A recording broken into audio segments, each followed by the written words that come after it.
মদিনাওয়ালা নবী জানা দিলেন, যদি কোনো বান্দা রাতের বেলা সূরা মুলকের আমল করে, যদি কোরআন তেলাওয়াত করে ঘুমায় যায়, ওই বান্দাকে যখন কবরের মধ্যে রাখা হবে, ইযা উদিআল মাইয়িতু ফি কবরিহি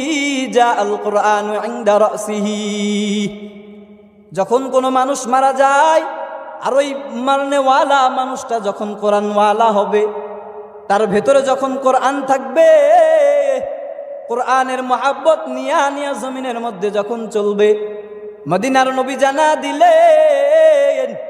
ওই কোরআনকে ভালোবাসার মানুষটা যখন দুনিয়া থেকে বিদায় নিয়ে চলে যাবে, এই ঈদগাহ পাড়ার মানুষগুলো যখন চিরতরের জন্য বিদায় দিয়া দিবে, মদিনার নবী বলে, ইযা উদিআল মাইয়িতু ফি কবরিহি, যখন ওই মাইয়িতকে 3.5 হাত কবরের মধ্যে রাখা হবে,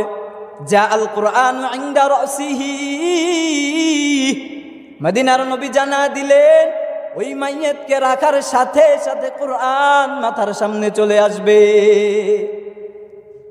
আল্লাহর পক্ষ থেকে যখন মুনকার আর নাকির জবাব নেওয়ার জন্য আসবে, ওই কোরআন দ্বারা যাবে, কোরআন ফেরেশতাকে জবাব দিয়া দিবে, আমি আমার বন্ধুকে ঘুমাইতে দিছি, তুমি ঘুমের মধ্যে ব্যাঘাত ঘটাও কেন? ফেরেশতা রবের কাছে চলে যাবে,